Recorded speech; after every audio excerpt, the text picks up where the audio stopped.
This week's episode of Couch Potatoes Unite! Is sponsored by Found Penny Studio. Found Penny Studio is exclusively fulfilling our Patreon Tier 3 merchandise perk by doing what they do best, creating to celebrate everyday moments like your favorite TV series. Check out Found Penny Studio's creations at foundpennystudio.com and find Couch Potatoes Unite on Patreon at www.patreon.com/couchpotatoesunite. You say you want to watch a drama. You say you want to watch a comedy. Well, you can watch it with your mama. Or you can watch it with your daddy. You'll even sit and watch it with your middle schooler. So you can come and talk around a water cooler. We're watching all day and all night. Couch Potatoes Unite. Whoa, whoa. Couch Potatoes Unite. Whoa, whoa. Couch Potatoes Unite. Hello and welcome to a brand new episode of the podcast entitled Couch Potatoes Unite! Which is based on a blog of the same name because this is us. Yup, I thought I'd get that one out of the way early. My name is Kylie and I love TV. If you feel the same, keep listening and or checking out our website, couchpotatoesunite.wordpress.com, as you're bound to find some common ground or something you like. For at Couch Potatoes Unite, we're all about the wonders and unique long-form storytelling of the small screen. CPU! Hopes you've been following releases of brand new episodes of the podcast on Wednesdays, as well as new blog entries on some Tuesdays. And as always, we have several more new episodes on the way. Because the panels and I live lives behind our podcast, the episodes are published once per week. Subscribe to the website or the podcast via iTunes, Apple Podcasts, Stitcher Radio, via Google Play, Spotify, iHeartRadio, and CastBox to stay on top of brand new episodes. Episodes already published discuss a variety of shows around the water cooler, including, but not limited to, Supernatural, Orange is the New Black, Gotham, the Marvel shows on Netflix, Stranger Things, iZombie, The Chilling Adventures of Sabrina, The Good Place, The Crown, Game of Thrones, American Horror Story, and Grace and Frankie. Plus, new episodes are in the works, including revisits for Altered Carbon, Doctor Who, Schitt's Creek, Westworld, Fuller House, Unbreakable Kimmy Schmidt, Will and Grace. We'll be launching new panels covering The Orville, Big Little Lies, and The Good Doctor. And because we look back at shows now past, we'll travel through time and experience all sorts of identities with Quantum Leap, and we'll thank the Golden Girls for being friends. By the way, did you know that CPU also from time to time goes live? We've been live from bunkers, comedy shows, Comic-Cons, and game stores. Plus, we're planning more live appearances and other cool stuff, including in these semi-quarantine times. So make sure you like or follow us at our Facebook page, our Twitter at CPU Podcast, our Instagram at Couch Potatoes Unite, or subscribe to the website, our YouTube channel, our Apple iTunes channel, our Stitcher Radio channel, or find us on Google Play, Spotify, and CastBox and iHeartRadio. In the meantime, if you don't hear a show in this podcast format, fellow panelists and I still write reviews, and we always seek new panelists, so if you have any interest in joining the discussion, say hello by finding us at any of those outlets I've mentioned. At the very least, stop by and leave us a thumbs up, comment, or review. We like feedback. When the New York Times doesn't show up to review us either, any feedback will do. Today, we're around the water cooler and taking a first look at the first season of a hit multi-season romantic family drama that airs on NBC. The show is This Is Us, and this is the first of a 4-part miniseries in which CPU catches up on this show. In this episode, part 1 of this miniseries, we're discussing Season 1, which aired on NBC from September 20th, 2016 to March 14th, 2017, with a total of 18 episodes. We will discuss each subsequent available season and each new episode of our catch-up miniseries. Created by Dan Fogelman, the series follows the lives and families of 2 parents and their 3 children in several different time frames. The show's ensemble cast features Milo Ventimiglia, Mandy Moore, Sterling K. Brown, Chrissy Metz, Justin Hartley, Susan Kelechi Watson, Chris Sullivan, and Ron Cephas Jones in Season 1. The series follows the lives of siblings Kevin, played by Hartley, Kate, played by Metz, and Randall, played by Brown, known as the Big Three, and their parents Jack, played by Ventimiglia, and Rebecca Pearson, played by Moore. It takes place mainly in the present and uses flashbacks to show the family's past. Kevin and Kate are the 2 surviving members from a triplet pregnancy, born 6 weeks premature on Jack's 36th birthday in 1980. Their brother, to be named Kyle, is stillborn. Believing they were meant to have 3 children, Jack and Rebecca, who are white, decide to adopt Randall, an African-American child born the same day, and brought to the same hospital after his biological father, William Hill, played by Jones, abandoned him at a fire station. Randall becomes a successful finance professional and marries college classmate Beth, played by Watson. Kevin becomes a successful actor while struggling to be taken seriously.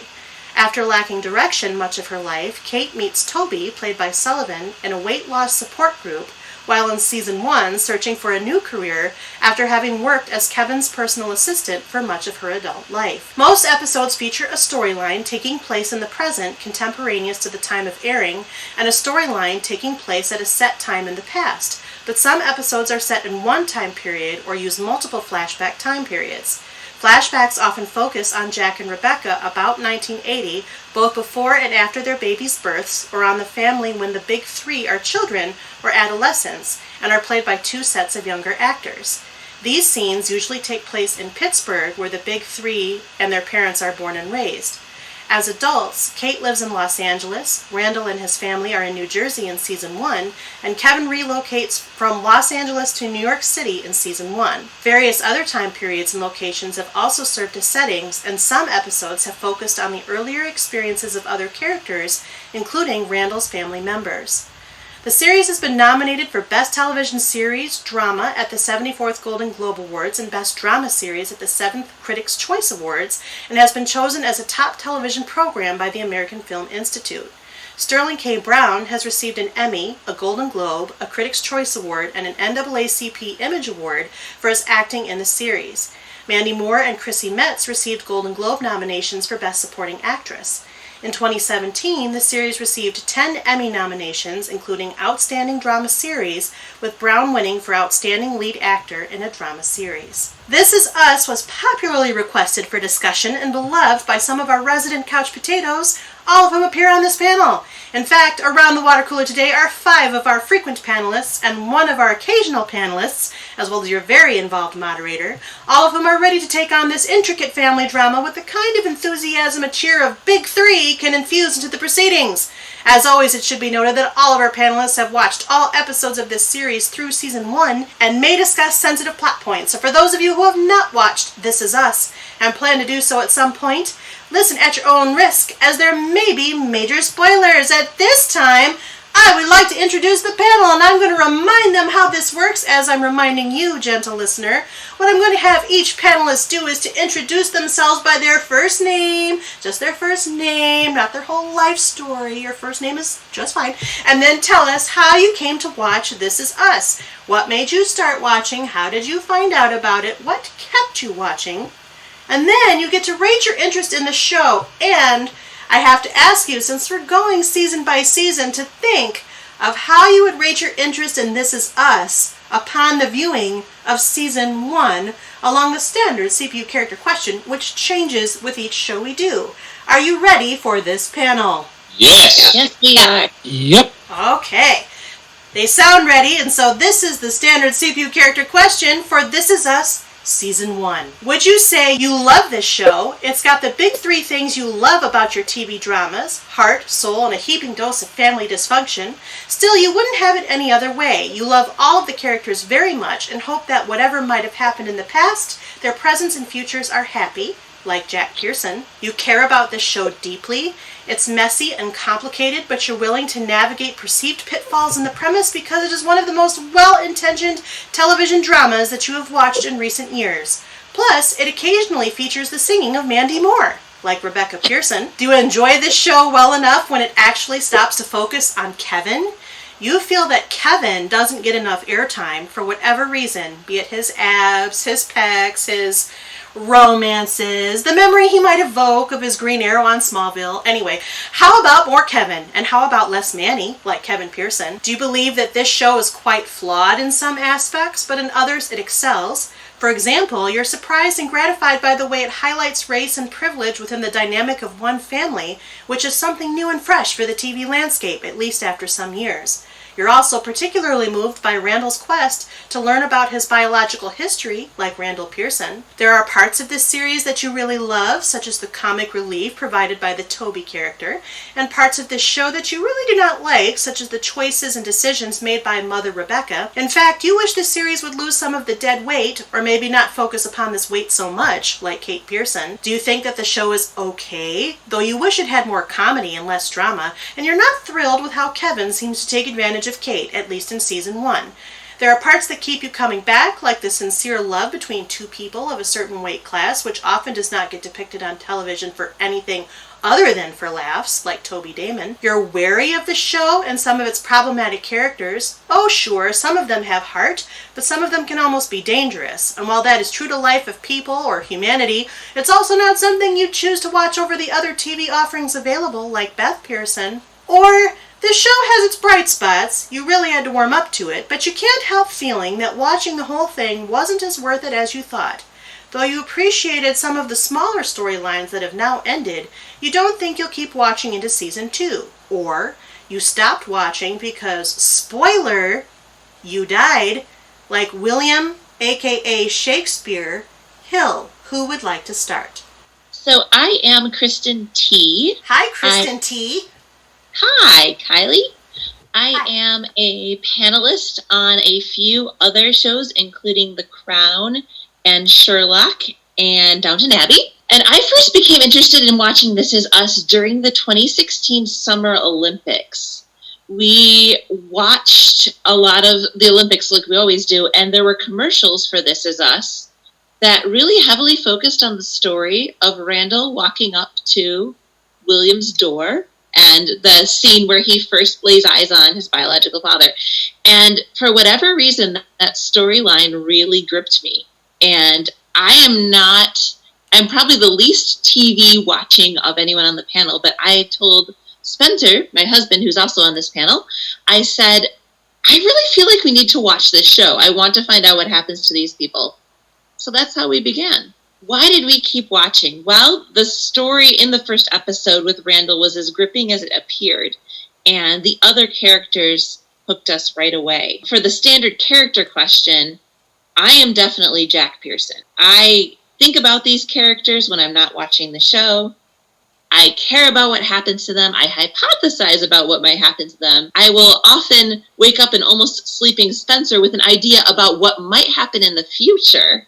So, therefore, I would say I love it. All right. Welcome to the panel and back to the podcast, Kristen T. Thank you. And I may as well segue onto the back of that, Makes since, sense. I'm the Spencer that she was just speaking of. Hi, Spencer, that she was just speaking of. Hey, everybody. So I'm on so many podcasts now, I can't even remember the number. It's getting up there. But I really still enjoy TV a lot. I don't watch nearly as much as I used to, so I'm a lot more selective with my watching. I came to watch This Is Us for the very same reason Kristen did.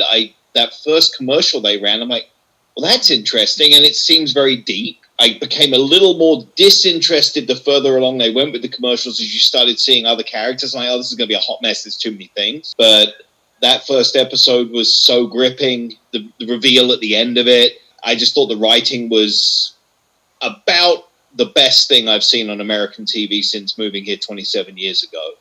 And I'd have to say firmly, I am Jack Pearson, and I love this show. I know you are more selective nowadays, but what are some of the other CPU panels you are on? So I am on all of the DCTU shows, which started way back when with Arrow, which was many years ago now. I'm on a lot of the English shows, Downton, The Crown, Sherlock. I think that's it for now, but I know there's others in the pipeline. You also moderate. And I also moderate. In fact, I'm doing one here pretty soon, the second season of Altered Carbon on Netflix, which is another fantastic show. All of the Marvel shows, when they were on Netflix, I was part of those panels. And yeah, I really enjoyed the discussions about well-crafted and sometimes some not so well-crafted television, especially with this group of cantankerous misfits. Hey, that's presumptuous, but it wouldn't be anything else with Spencer on the line. Welcome back, Spencer. Thank you.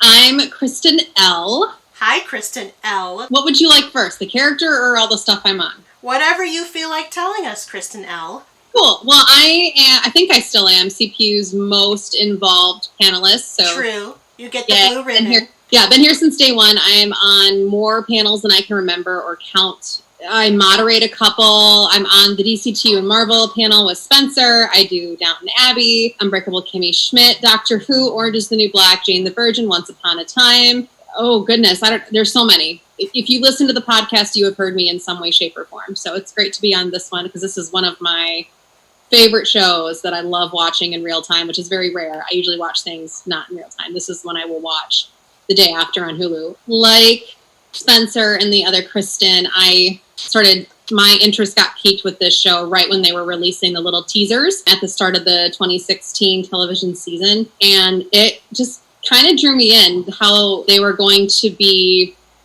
telling this story. Once I finally saw the pilot, which I watched live, the reveal at the end that these aren't all separate storylines, but they're all one family was a great shock. And the show hasn't stopped with those revelations since, which has been wonderful. So with that being said, like everybody else, I am definitely Jack Pearson. I love the show. I watch it every week. I can't wait for it to come back this fall and see where they're going to take this family next. Yeah, I love it. I'm excited to talk about it today. Welcome back, Kristen L.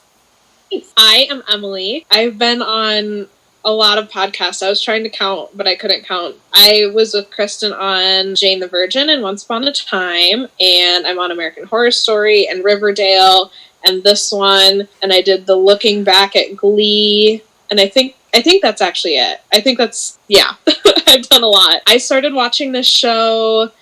I remember seeing all the little clips and teasers for it, like Kristen and Spencer and Kristen, and I was really intrigued. I thought it just looked so different from anything else that I had seen on television, but it also kind of felt a little bit like Parenthood, which is one of my other favorite shows. So I was really excited to watch this one. And then I remember watching that first episode and like, yep, I'm hooked. Keep me on.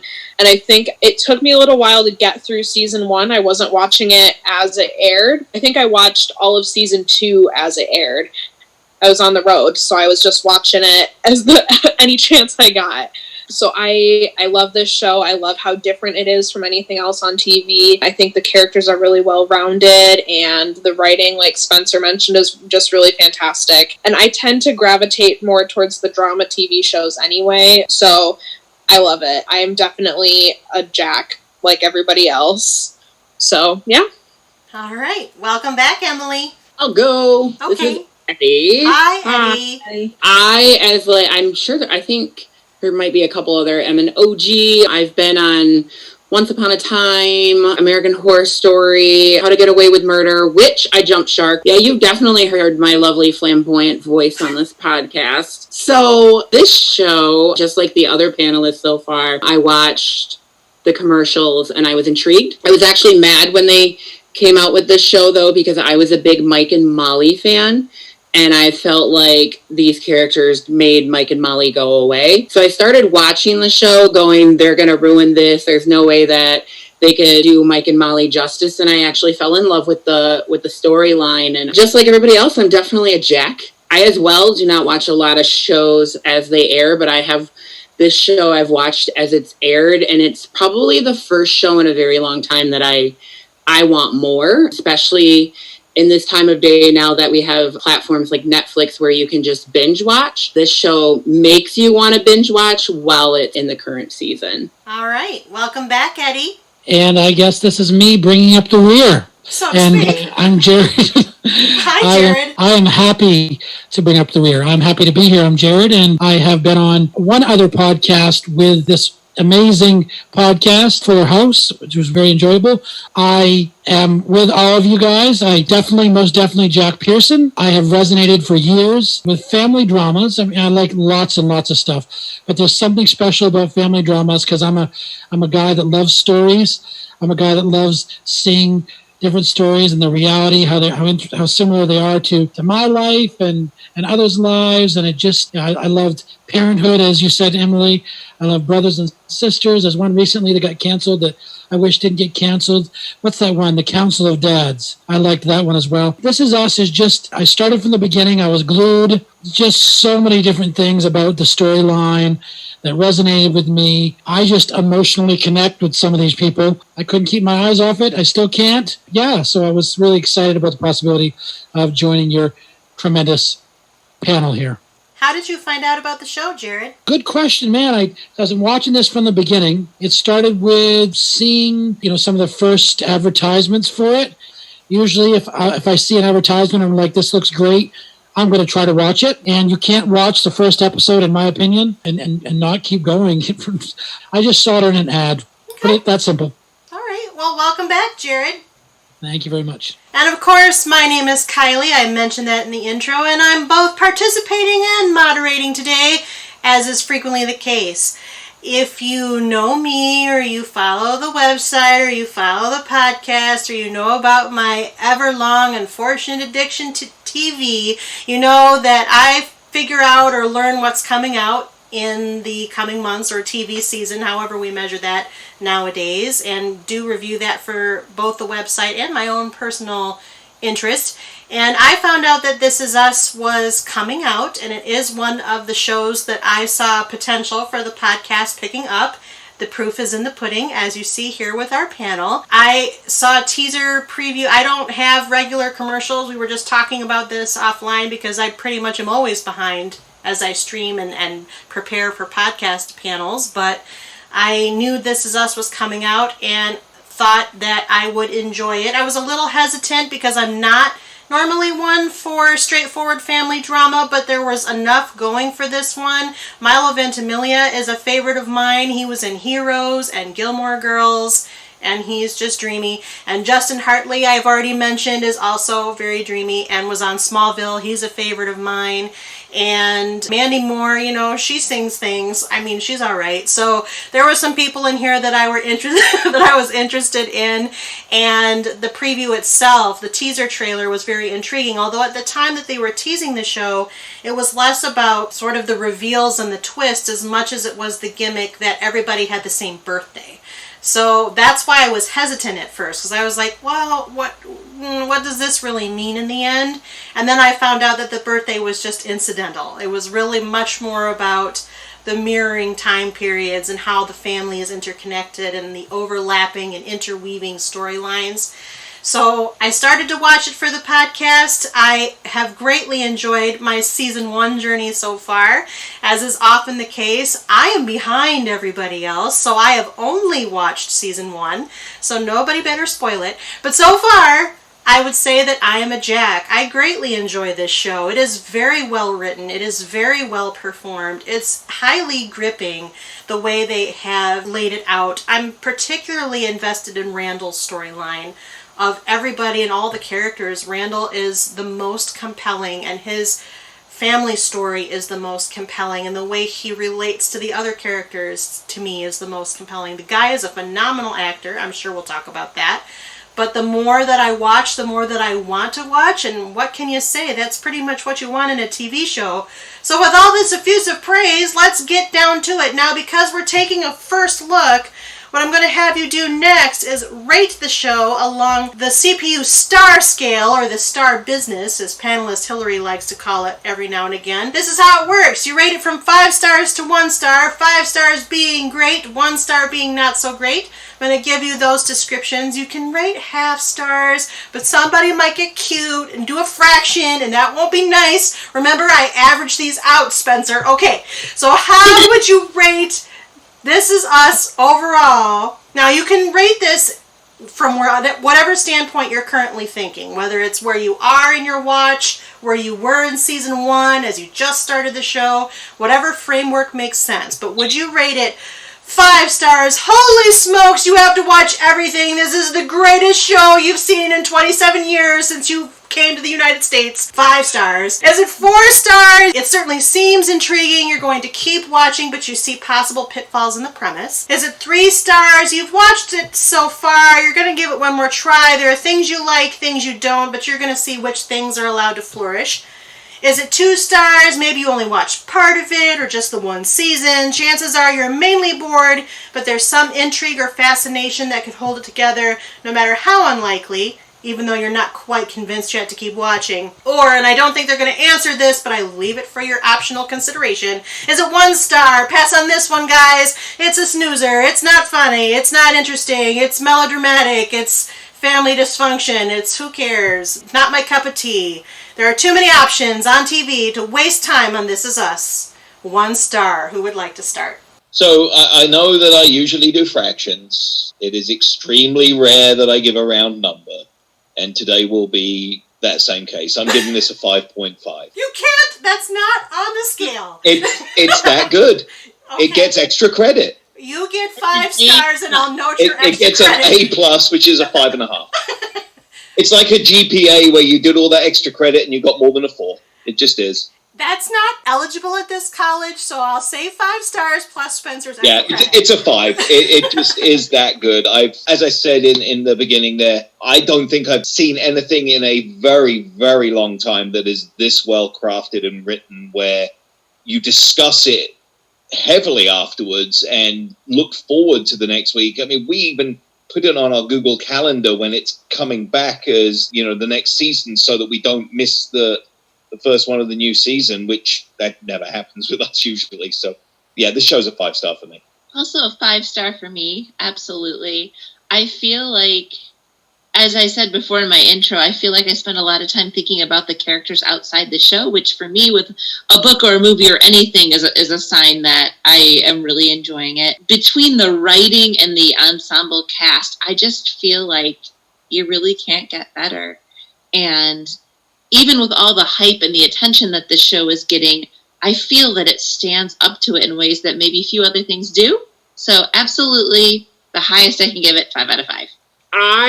Like I said, I do love this show, but I have to give it 4 stars. And the only reason I'm giving it 4 stars, and I know I had to really think, is only because I like everybody's storyline, but there's one storyline, and I'm sure we'll talk about it, that I feel like they could have done better on, and they could have done it more justice. And that's the only reason I have to give it 4 stars. Spencer gave Eddie a look. That was that reactional moment. Everybody's feelings are valid. Okay, next. I am definitely a 5 stars. I'm going to piggyback on what Kristen and Spencer said. I think the writing is phenomenal. I love that it's so different from everything else on television. I like that it has a really cinematic feel. It almost plays like a movie, and I'm also a huge movie person, so I kind of like that to it.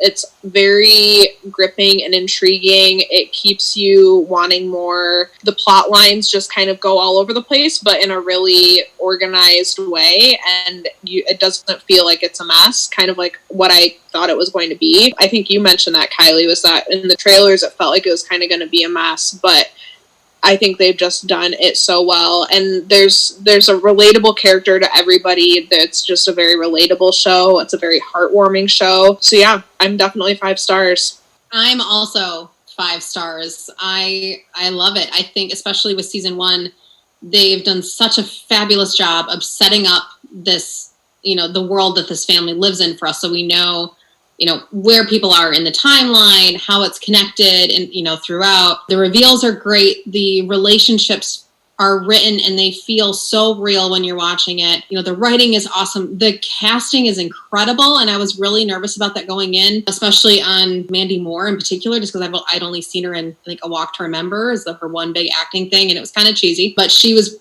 probably the biggest surprise of how well she portrays Rebecca, the matriarch. Yeah, so good balance of well-known people, or at least those with name recognition, and those who are more up-and-comers. Yeah, love it. And the fact that this show is now being widely imitated by other networks to find the next This Is Us, that's deserving of 5 stars alone. I am also a 5. I took a long time trying to decide if there was any particular reason why I wouldn't make it a 5. And I guess if there was anything at all throughout the first season that I struggled with, for me, it was literally just waiting to find out what was going to happen next. As far as I'm concerned, that is speaking well towards the writing, and I know that that's the way it's supposed to go. So I accepted it, and I said, hey, it's hard to wait, but it's worth 5 for me. So I'm gonna, I don't know. 5 is so hard. 5 is so hard. Don't wave your finger at me. I'm gonna give it 4 3/4 stars. because when I think of the 5 stars, I write these things with, I read them like I would think them. So I would have to think, holy smokes. I don't know if I meant holy smokes, but it's really, really good. And maybe if I get further along in it, I will say holy smokes. Right now, I'm still feeling through some of the overlap. There are some more compelling stories in the first season. There are less compelling stories in the first season. That's not to say that any of them are not good, and maybe they pay off later. But as I sit here in my naivete beyond season 1, that's how I feel. I feel like it's so, almost perfect good, but not 5-star perfect good. Does that make sense to you? It does, but you broke your own rule. I know, but I can because I make them. So, all in all, though, this is a very high average. It may be the highest average we've ever had on our first look since we've started this podcast, which I think is pretty interesting in and of itself. I think it's fair to say that everybody liked the show right away. Yeah? Okay. Yeah. So really now it's just talking about the show, and again, we are just focusing on season 1. So do your best not to spoil subsequent seasons, because we're going to talk about the subsequent seasons and subsequent episodes. And also, your moderator, I know a couple of things because you can't avoid it when you're doing the research, but I know very few things, and I don't want to know them yet, so don't tell me. So I think you'll become a 5. I think you'll become a 5. Are you placing this prediction, Jared? I'm placing a prediction. Okay. I would, knowing you the way I do and knowing your TV likes, I will be very surprised if by the end of season 2 you're not a 5. Oh. Well, I'm also going to jump bandwagon. For the record, I just started season 3. I was gonna say, without any spoilers, season 4, I'm halfway through season 4 right now. The way that they've written season 1 through 3, 1 through 4, it all just keeps kind of playing off of each other and intertwining, and it's really satisfying. It's so satisfying to see all of these loose ends get tied up down the road, things that you forgot about, and then get it fixed up down the road. It's so good. You'll be a 5. Yeah. For me, the way this show works is you've planted a garden in the spring and you get those sprouts and you're interested in what it's going to do. And they planned this show out all the way through the end. We see flashes of the end throughout later seasons. And it really does blossom into just this incredible garden. The work that they've put in is so evident in the results the deeper you go. And like our garden, all the storylines are vined and woven together in such a way that you can't really separate one from the other. And that, to me, makes it incredibly intriguing, considering that fairly soon, if you've watched season 1, you're moving on to season 2, you will know how the series is going to end. But still, it keeps you absolutely engaged because you have no idea how you're going to get there. Yeah, I absolutely agree. The work that has gone into planning every single little thing out, even if you think it's inconsequential, it comes back. It has a meaning. Even the smallest characters have a meaning. And that is evident from the pilot episode to where we are now with how things have aired already. Yeah, you are going to love it. You are going to become a 5. I'll be very surprised if you don't. And I'm almost jealous that you can actually go into the next season whenever you want, and you don't have to wait. I would also piggyback on that and say I would like to be a fly on the wall as you watch some of these episodes. Maybe even do a live podcast of Kylie watching so we can see some of your reactions. Absolutely. Wow. No.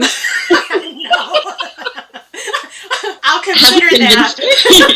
I don't know. I can be animated when I watch TV. Sometimes I talk to it. Well, I've done that. So I guess what I want to do before we pivot, because Eddie, you mentioned, you just revealed that you are just starting season 3, but you rated it a 4. Yeah. So without spoiling season 2, for the reasons. Right. Why are you at a 4? Because everybody else is saying, at least for me, and I know we're similar, we're not the same. Right. Why are you at a 4? I guess I don't like is really strong words. Like, there isn't a storyline that I don't like. It's just they're so strong that there's, like, one story to me, and I guess, like, for you, Kylie, like you said, like, you can't rate it a holy smokes, because, like, there's just, and it's Kevin. Like, Kevin just, his story annoys me. However, I mean, the only reason why it doesn't completely annoy me is because I do like his relationship with his sister, which I can identify with. And I think Kristen said it, is that, like, everybody can identify with these characters in one shape or form. Yeah, that's the only reason, is I don't like his story. And I think if, like, he wasn't there, like, the show wouldn't be broken. Were you a 4? Were you a 4 from season 1, or did you become a 4? That is a really good question. Wow. I did just rate it on season 1 because I'm not caught up. Oh, okay. Eddie, I'm interested to see what you think after finishing season 4 about what you just said. There is a growth line to Kevin that he does start out annoying. Yeah. In all facets, in every age group, Kevin's the little prick that you want he's the parent flick upside the ear. Right. Mm-hmm. I mean, granted, they're all the same age, but he's definitely the baby. So, yeah. I mean, yeah. His character gains immense depth as it goes on, and Justin Hartley plays it very well, as everybody in the show does. I know somebody mentioned Mandy Moore. When I saw that, when she first appeared on the screen, I'm like, oh, that's a mistake. Yeah. No, it wasn't a mistake at all. I feel like... was so incredibly impressed with Mandy Moore's performance. I mean, I love her. I'm a huge Disney person, so I've been a fan of her, really. I mean, I saw A Walk to Remember, and that, like, you can't even really count that because it's cheese. It's just all cheese. But even just her performance as Rapunzel in Tangled, like, you could kind of see some of that. There's little hints of it, but seeing her in this show, I was floored. I was just so impressed by her talent. I think what impressed me most is the fact that she's actually younger than the 3 kids. The actors. I was going to say, I think it's really funny that she's playing someone older than she actually, like, is to them. Like, it's just, her phases of, like, acting have grown immensely with this. Yeah. Absolutely. She is one of the most versatile actors, I feel like, as far as the age group. She plays, I think, the most age groups of any of the cast, and she just does it beautifully.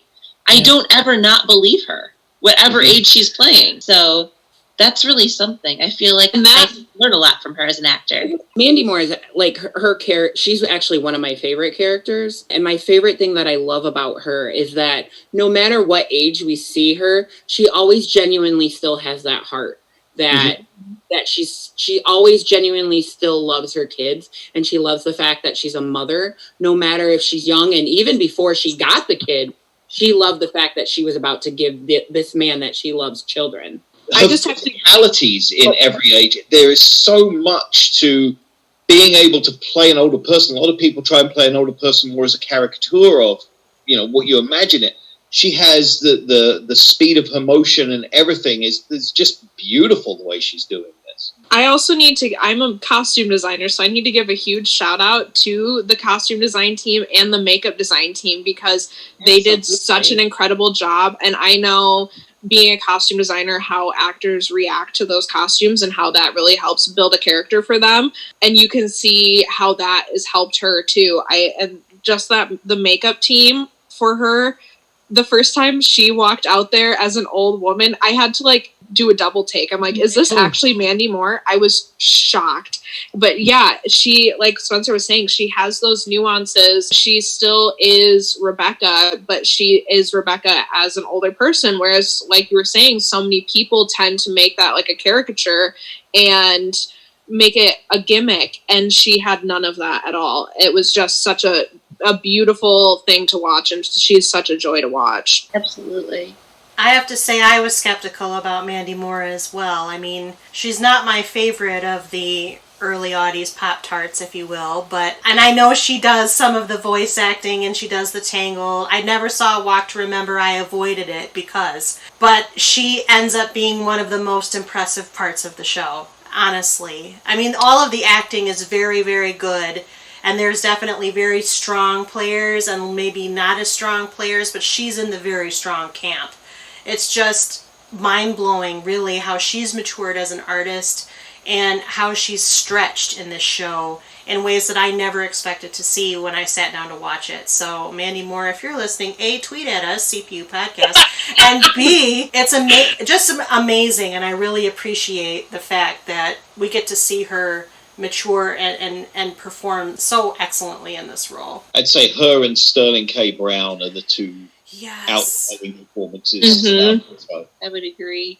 Outstanding performances and a group of outstanding performances. Yeah. Stand out above, I guess. Randall is my favorite character and my favorite story because I think he has the best chemistry with every single actor on the show. Absolutely. I think part of what makes him so good as well is having Beth to play off of. Yeah, she's great as well. She is also so phenomenal. Yeah. She's one that I've seen her in other things now after I've watched This Is Us. Like, I saw her randomly in like a movie that I watched or something, and I'm so impressed by her too. She's so good, and the way that they built her character to be opposite Randall, I think their chemistry and their interactions, not only as actors but as characters, is just phenomenal. I think this is a later question, but their relationship, Emily, is my favorite on the entire show. Yep. I absolutely love the way they interact. I love their chemistry. I love the way they balance each other. I love the way they oppose each other. It's just, it's really, really beautiful. Yeah. I think it's the most real feeling relationship out of the bunch too. I think Kate and Toby, sometimes there can be some weird stuff going on there, and obviously Kevin's just kind of his own thing. And I love Jack and Rebecca, but I think Randall and Beth just feel like the most, it feels like you're actually watching their marriage like in real life, sort of thing. Exactly. Like there's somebody you know, almost. I think Randall and Beth, though, the reason I like them so much is I guess they remind me of Jack and Beth, just in the present. Jack and Rebecca? Yeah, sorry, I said Beth. Oh my gosh, Jack and Rebecca. I'm so sorry. Yeah. I feel like he wants to be his parent so much that he's almost intertwining how his parents interacted with him in his marriage. Yeah. I know we've talked a lot about the main actors that are playing the today characters, but something that astounded me is how good all versions of the youthful at different ages, you believe that these are the same people just filmed at a different time. Absolutely. Casting in this has been absolutely incredible. Agreed. And I think Randall's teenage self is also my favorite, is like my other favorite character, the younger. He's like phenomenal. And they literally act like the same person. Like they even have the same mannerisms when you're watching the show. Yes. I actually like teenage Kate better than adult Kate. I do too. I do too. Yeah, I can see what you're saying. I really enjoyed Chris Sullivan as Toby coming in and giving that comic relief that this show would be really heavy without him. Absolutely. In season 1, we get it different places later on, but in season 1, his comic relief really does give those. It's like when you have a really good meal, you need balance of flavor, and he does that for the show. I agree with that. I also particularly love Ron Cephas Jones as William. He's you what a recognize character. him from Luke Cage, don't you, Spencer Yes. and Kristen? The wisdom Now- drips straight from him. William's that uncle that everybody wants. Or Yeah. you just want to go and talk to him and tell him your whole life problems, and he's going to write your life as a poem, and you go, okay, thank you. I think I can say this because we know what happens to Liam in the end of season 1. But at one point where we're watching the show, Spencer turned to me and said, he's too good. We're going to lose him. We're going to lose William. I don't remember what prompted it, but I remember that moment. It was pretty early on. Now, this leads to my only gripe in the entire 4 seasons of this show. Casting-wise. And the character was fine, but William's boyfriend, Dennis O'Hare. there was no reason whatsoever to have this actor do an English accent when he couldn't do an English accent. It took me out of the show every time he spoke. It literally in 4 seasons, it's the only thing I've complained about with this show. No, I agree with that. In fact, I instantly recognized Dennis O'Hare. For those of us on the American Horror Story panel, he's a recognizable face. But I kept asking that question, like, why is he British? Did we learn why he was British?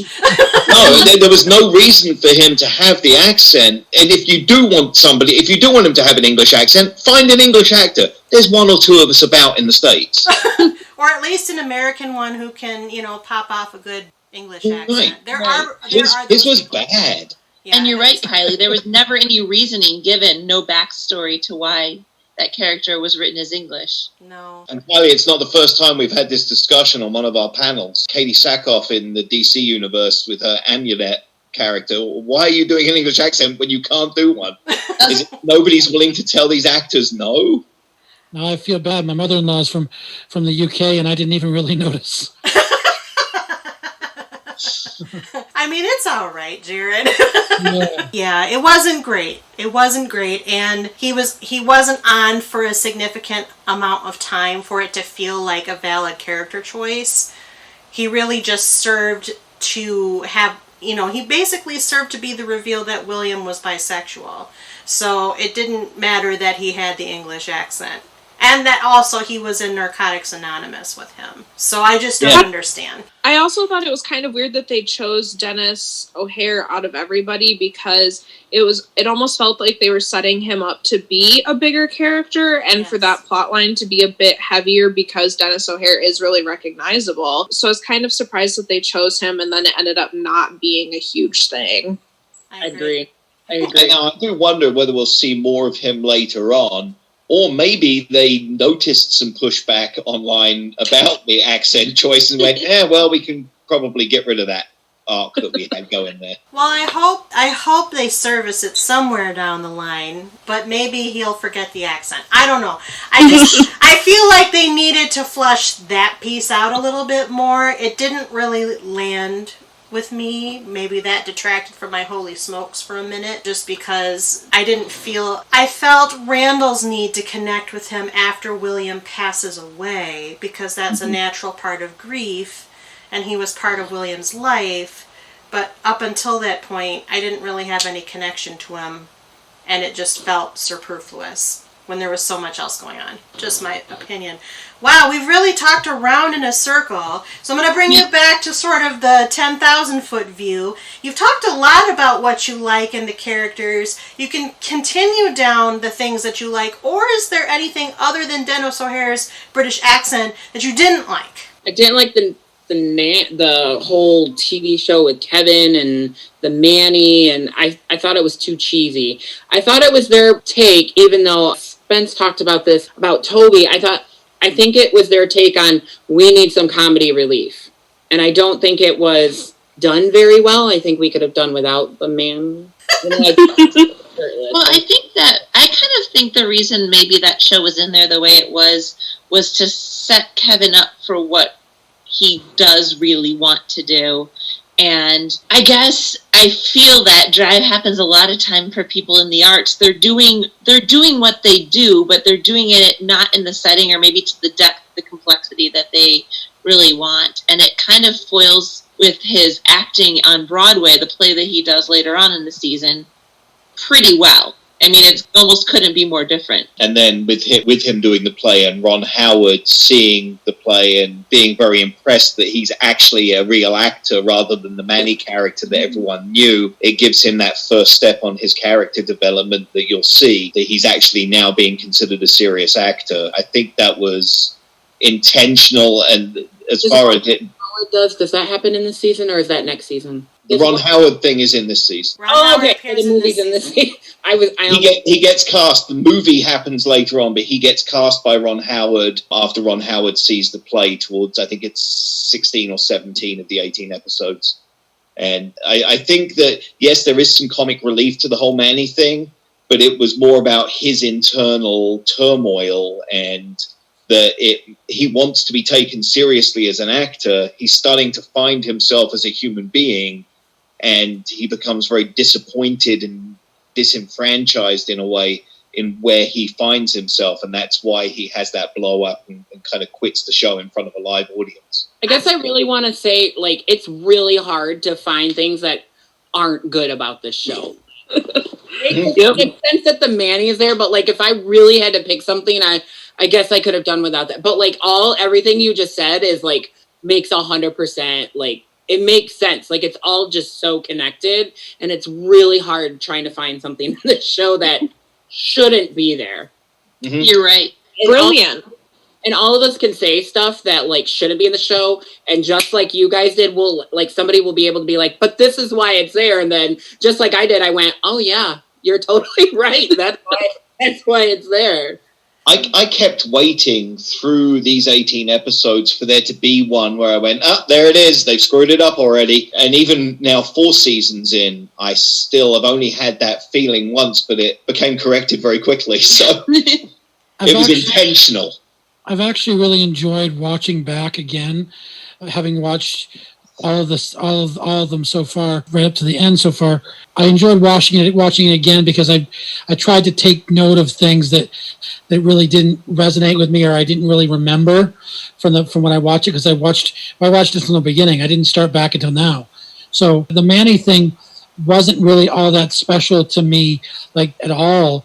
But as I watched back again, I thought about it a little bit, and I realized how significant it is. But also, I didn't feel like the blow up on the episode where he blew up. I almost felt like it didn't feel as real, as true to life as it might be. Sure, somebody could blow up on a set. It didn't feel as real, but since I know other things, it makes a lot more sense, and I appreciated it that much more. And I do feel it needs to be in there, as weird as it kind of felt the first time around. I think it goes back and pays tribute to what Kristen said, is that everything, even though we're talking about season 1, that once we get to season 4, like what we're talking about now will way more sense. It almost feels like we're putting together a puzzle that we don't have the final picture for. And so like every time you put a new piece in, we get this little bit, it's like, oh, okay.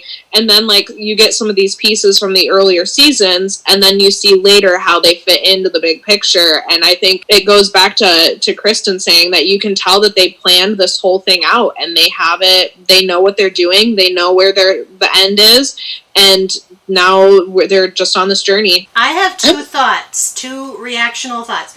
First of all, when Ron Howard showed up, I expected him to start narrating like in Arrested Development.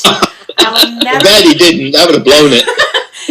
I just can't help it. I can't disassociate him from that show anymore. Secondly, the reason why I agree that at first the Kevin storyline is very awkward, because he's playing something that's very over the top, because he's very over the top. But in a sense, there is a moment where the Kevin story started to click for me. And it's the moment where he shows his nieces, Randall's daughters, the painting that he made, and how he's explaining the different layers of the painting. What that clues me into, and I'm sure they're going to explore that in the seasons that everybody else has watched, is that Kevin is a very deep personality with a very great depth of emotional feeling, the give and take of his emotions, and that he's probably a deeper thinker than we give him credit for when we start.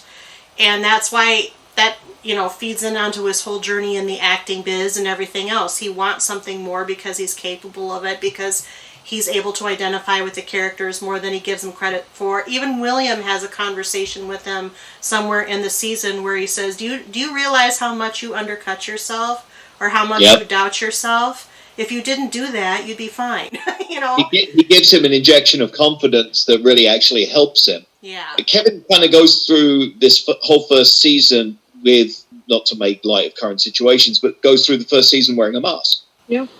Doesn't have to be a mask that you breathe through. It can just be a mask. I like to be able to actually breathe through my masks, though. It's better. I know. Okay, fine. Shh, Spencer.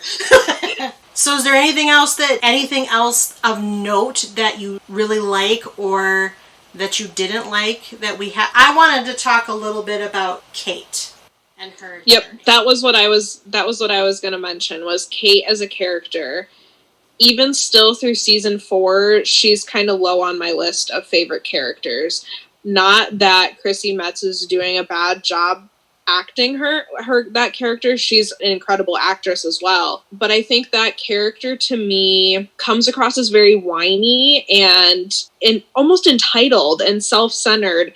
And there are glimpses of her not being that way as she goes through to season 4. And in season 4, I'm liking her a lot better than I did. But yeah, she's not one of my favorite characters. See, it's funny that you say she seems whiny and entitled, because I would say she isn't really any different than Kevin in that regard, and they are twins, and they're very codependent. So that you part, can believe they're twins with that. yeah, that part doesn't bother me. I think with Kate, it's more of a sense of, and I get, on the one hand, it's great that they're telling the story of a woman who's struggling with her weight. That's real. But it's also the all-consuming story, other than Toby, which I get is part of the dynamic, and maybe this changes and maybe it doesn't.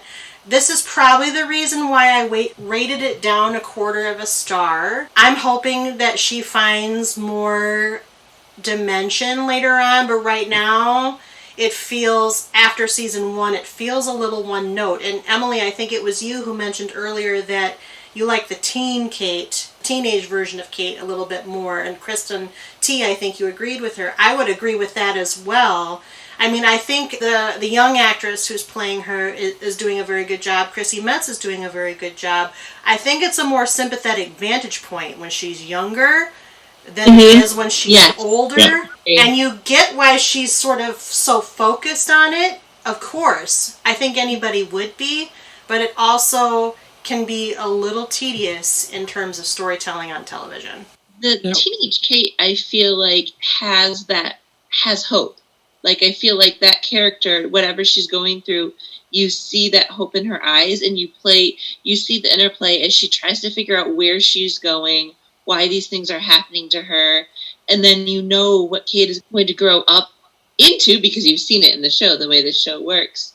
And I feel like because of that, you almost want to, like, I don't know, sit down and, like, encourage the teenage Kate in a way that maybe the older Kate, you just want to be a little bit more harsh into the line with, I guess. Yeah, based on season 1, I don't not enjoy Kate in season 1. She grates on me the further down the road we get. In fact, I even said to Kristen in season 4, I'm getting kind of to the point where I'm done with Kate. So I'm hoping, the way they've written everybody else, I can't believe that that's not intentional, and there's going to be something upcoming that makes you go, now it all makes sense. Yeah. That's what I said. I think for me, Kate was really hard to like at first because she's the most cliche character out of all of them, and I feel like Kate's story has been done over and over. Just like the reason why I started watching this show is Mike and Molly. I mean, that was another show where we watched 2 people that were overweight. I feel like her story has been done over and over and over again. And like we said, like she is whiny, but like I said, I'm only on season 3. So hopefully her storyline I'm starting season 3, does get better. I can say from the standpoint of somebody who struggled with his weight for most of my life, that there comes a point in your life where, you know, it's kind of piled up, and then you get to this point in your life where it, in some ways, depending on how much of a struggle it is for you personally, but I know firsthand that the struggle with your weight is very all-consuming. So obviously she's got to that point where she's about done with it, obviously. She's done. She wants to be done. And then there's that struggle to lose weight and everything. I so resonated with her because of my own struggles. So I think it is a lot. I think it is overwhelming, especially for maybe some people that may not necessarily connect with those feelings. But certainly I wasn't as annoyed with her because I understood. But I certainly understand where you guys are coming from in terms of it takes up a lot of the space in her story, for sure. Yeah. One of the things they did well with her, at least, is that they cast an actress who is actually overweight. They didn't put somebody in a suit. I like that, for sure. Yeah, me too. Kristen, I'll get it in. Let me talk. She's breaking ground.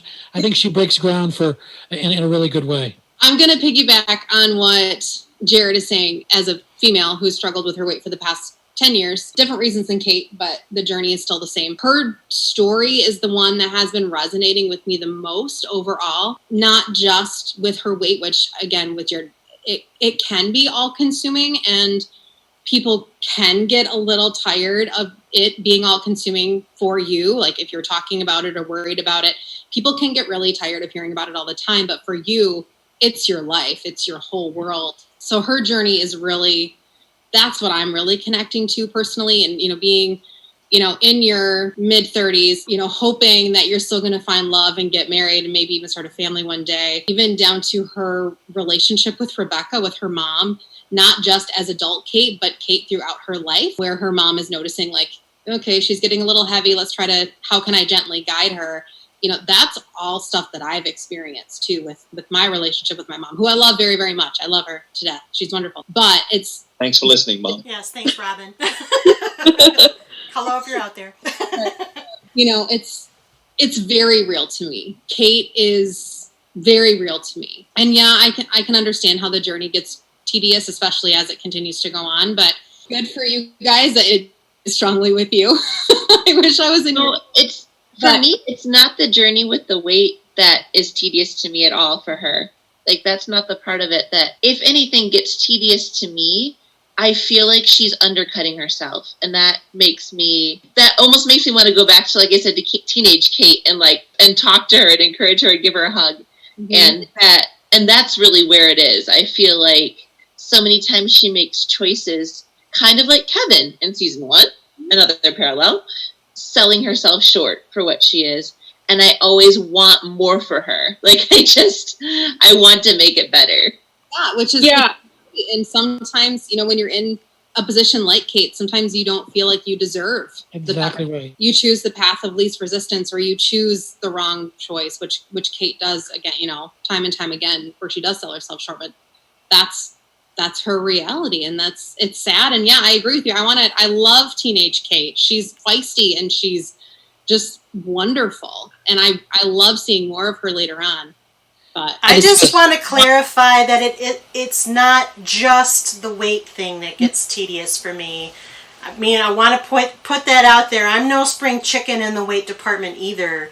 But maybe it's all of it together. There's a lot rolled up into Kate, and it becomes literally the strand of the entire season. That isn't to say that I think it's bad or that I'm not enjoying it or that Chrissy Metz isn't doing a fabulous job, because she is.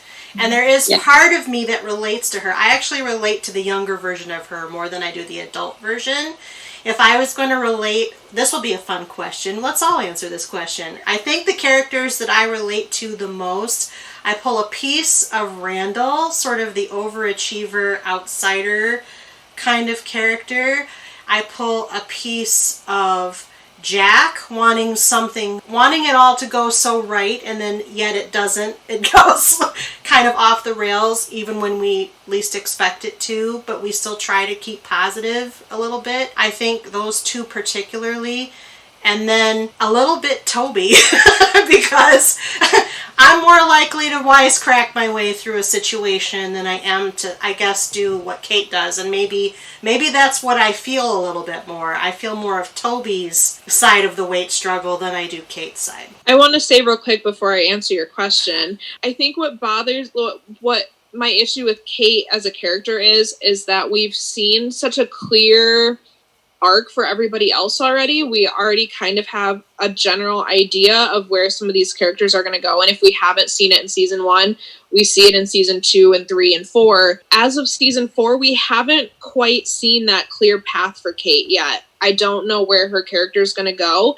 And with everything else being so planned out and so laid out and so well thought, that's, I think, where I struggle the most with her, is that I can't tell yet if she's an afterthought, because we don't know where her arc is going to go. So I think that's more of my problem with Kate. It's less to do with her actual story and her struggles, because I think it's really incredible that they are showing that story on primetime television, because it's not shared in television like that, other than like The Biggest Loser, which is just like it turns it into a joke almost. So it's really nice to see that storyline be portrayed this way. But I think my issue is that we haven't seen that clear arc for Kate yet. And kind of something with what Krista and Jared both said, and part of the magic of this show is every single storyline is resonating with different people. So this show is grabbing people from all over the place, which is really unusual to have such a vast dichotomy of people all saying that this show is good, to the point where all the other networks are trying to impersonate it in one way or another and not doing anywhere near as good of a job. But we do need to get back to Kylie's question. Which is, which characters do you find yourself relating to the most? I'm kind of with you. I find myself resonating with Jack a fair bit in just the way he wants to support his kids and help them grow and be a good father and acknowledge his own flaws. Definitely the Toby side. I mean, anybody who's listened to any of these podcasts know I like to snap some one-liners. What? Shocked I tell you. To make people laugh. But there's also, I would say, an element, especially as I'm aging forward in time, that resonates with one of the characters that we haven't mentioned, and that's Dr. K. Somebody that wants to Guest star Gerald McRaney. Impart some of their experiences in life. I'm at the point now where when I meet someone in their 20s and see them making the mistakes that I made, I want to try and advise them and help them, but in a way that doesn't make them just think, oh, listen to the old guy, blah, blah, blah. You know, they're actually, oh, wait a minute, there's some wisdom there. He was Major Dad, you know. Oh, he was, wasn't he? But and again, another brilliant casting and a character that just really has great depth, even though he's a supporting role. A character who you don't think you're going to see again after the first episode of season 1. It's true. And then you do. I think I relate a lot, honestly, to teenage Kate. Like in growing up, fun fact, I'm the youngest one on this panel. Thanks, Emily. Well, I mean, in that I'm the closest one to have been in high school, even though for me that's been a long time. I relate to her a lot in the struggles of wanting to fit in and some of that weight struggle and just the relationship with my parents. And I just think I relate to her a lot. I also have some of that relation to Jack and like wanting things to go well and things to go as planned. But I don't have the experience of children. I don't have the experience of a serious relationship. So it's kind of hard for me to like really resonate with some of the other experiences that they have. But I think that's where I'm at. A fun fact is that I'm exactly 1 year younger than the Pearson triplets at the beginning of series 1. So watching them grow up through the high school scenes, that is very, very reminiscent of like my high school time. I'm only 3 years older if we're dating ourselves. So. Yeah. I have really resonated with Randall since the beginning. And I feel like it could be in lots of different ways. I grew up with a dad who was not very present, and my parents were divorced when I was pretty young. So I felt like I never really knew my dad. So I can resonate with his desire to get to know his biological father with William. Also, Randall is a rule follower, and I have always been a rule follower. I've always been the one that feels like if as long as you do it right, as long as you follow the rules, things will work out.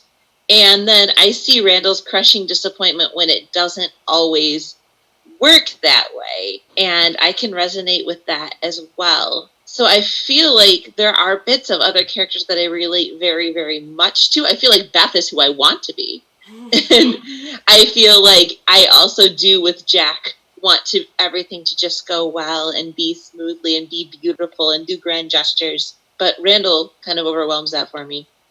Both teenage and adult Randall. I am Randall, but parts of me are also Beth. In the aspect of I lost my mom very young, and I feel like even though it was with my sister and my brother, I feel like she's still trying to hold her family together after they've lost someone who became a part of their family really quickly and then became a staple of their family, and then they lost. I feel like I can connect with her on that because it's really hard that you can't get to grieve yourself and you're grieving with others. But most of Randall's story, and not even because I myself am of color or as gay, it's just he's just trying to find where he fits in and where he fits in well, and he wants to do it the best. And I've always been like that with whatever I've done. If I was going to pick anybody, I would pick Jack and Chrissy. Jack, in terms of, I liked everything about his character, minus the alcoholism, in terms of that's real, but I didn't struggle with that area. But everything else about him, in terms of determination, in terms of wanting to encourage your family to do all the fun, silly things, just his love for his wife. That's the kind of man that I like to be, that I aspire to be, that I try to be. And I'm getting there. And then the other interesting thing is that my dad died when I was young. My mom had 6 boys, so she ended up with 6 boys at a young age. And the psychological and the struggles over the years are very, very real. And every difficult situation compounds. And so I totally connect with just the psyche of these guys trying to deal with the loss of their father and what it means for their family, and what happens after your mother finds somebody else, and what if that person she finds doesn't work with your family, and it's yeah. Yeah, I think for me, obviously Kate the whole way through, but also there's quite a bit of Randall in there as well. Growing up, like Kristen said, I was always the rule follower, overachiever. I studied really hard, and I had it, I wanted things to go a certain way. So kind of bringing Jack a little bit into that too. But there's also like the anxiety and the stress, because you're always the rule follower and always the overachiever. That tends to be a byproduct. So that I definitely resonate. And then bringing Jack into it a little bit too. It's the Jack and Randall characters, how they're very protective of their families. They want to make sure everybody's cared for and looked after. That is definitely who I am within my family, but also within my friends. I've always been kind of referred to as like the mom, because I'm always, making sure everybody's taken care of, which that's just who I am, and I love doing it. True. Yeah, that's me. I'm a little bit of those 3 for sure. So I'm going to transition. That was actually a lovely introduction to the panel in terms of not only this show, but also the different components of who's watching it. So thank you for sharing all of that. And maybe I'll get more personal in my telling why I relate to the characters I relate to. I will mention Randall just because, again, I love him, but that self-placed pressure that Randall, because I wouldn't say that I'm the ultimate rule follower. If anything, I'm a selective rebel, and have always been at whim. A little bit of a chaotic person there, but when it comes to just wanting to do the best and fit the best and do everything that is go according to plan. And I think Jack and Randall share this in common, which is what's so brilliant about their relationship, and we're going to segue into some of those questions, is that they share this.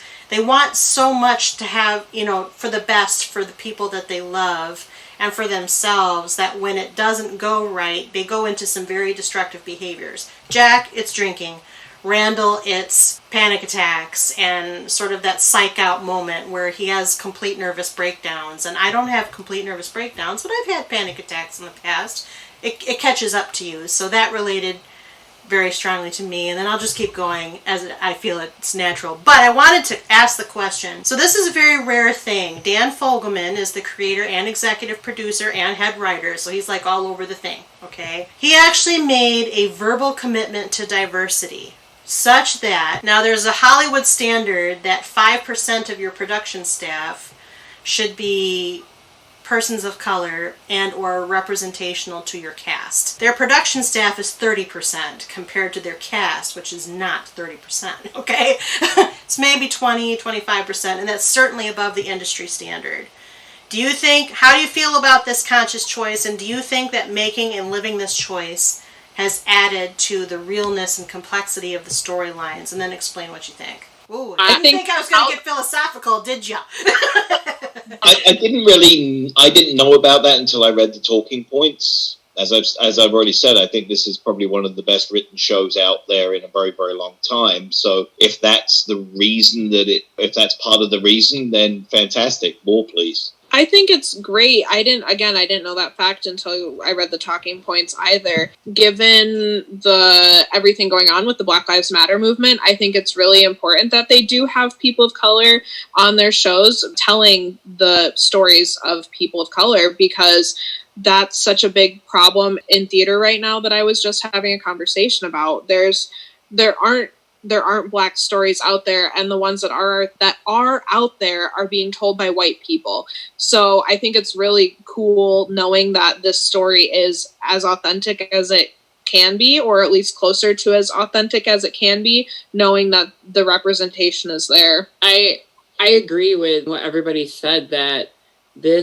I as well didn't know this until the talking points, but I feel that if it's the diverse reason is the reason the show is the way that it is, then it should stay that way. But it's actually really nice to, and I think I can say this because I am a man of color, even though I'm mixed. It's nice to see people like me on TV. And it's nice to see people not just like me on TV, but go through issues that I went through. I'll point out seeing teenage Randall with other white kids around him, that's so real that I actually bawled my eyes out during that episode, because I grew up in a very white town, and it's very real. And I'm even going to say that I think this show was before its time, especially with us dealing with Black Lives Matters now. I think it's definitely a show that's ahead of its time, and I think we'll continue seeing it be ahead of its time as it stays on the air. I think it's nice to see because it's genuine. It's not forced. It's not... I think if this was done now, it would feel forced, but it was so genuine when it was done. There was no motivation behind it that was obvious because of what's going on in the world. And it came across as a real story. It never felt in any way forced. It was just genuine people. And I loved that about it. So, This Is Us has a lot of revelatory twists that come out through the seasons. I don't know if you can separate which ones were season 1, and I didn't list them out. If you can recall, what was your favorite revelatory twist from the first season? Oh, for me, it's episode 1. I was just going to say that. It was, we're watching this, we're seeing it, and then it pans back and you suddenly see somebody smoking in the hospital. It was eyes, mouth, the whole thing wide open going, wait a minute. Oh my God, what a brilliant, just that episode alone, from where it starts, the journey it takes you on, to the smack in the face that it gives you at the end, with putting it all together and making you realize that this isn't all happening at once, that they are all connected, that the 3 adults you've been watching through the episode are actually the 3 babies of this different, it was just mind-blowing. Wow. Yeah, everything was so intentional in that episode, even with the costumes that Jack and Rebecca were wearing to other supporting players in the hospital setting, and how they shot it. So you didn't see, the older vending machines or people in the hospital. When it's like Spencer said, when they panned back and you really started to get he's not wearing just a cool, like, vintage inspired jean jacket. He's wearing original jean jacket. And yeah, there's a guy smoking in the hospital. What? Oh. And I don't remember what they were showing on the TV in the hospital waiting room, but it also was a part of that you suddenly just saw. It was just brilliant. I loved that moment of production so much. Yeah, because everything in the hospital genuinely was from the time period, but it was never shown until it was the moment. Yeah. Brilliant. Everything with him too, just, it was all done so purposeful that you never felt that you weren't in 2016. You felt that that's how it was. But yeah, that still is one of my favorite reveals. It's the best reveal. It's one of the best episodes in season 1. Yeah, hands down, Pilot. Yeah, I agree. I think my all-time favorite reveal comes in season 4, and we'll get there. But I think that they just did it so well, and it was the best time to do that because it gripped everybody right from the get-go. You had to keep watching. There was no way you couldn't go to the next episode after seeing that. It would have been easy for them to try and drag that out further, and doing it quickly was the better choice by far. Absolutely. And again, so different than anything else. The fact that was not done, when you realize that was not done chronologically.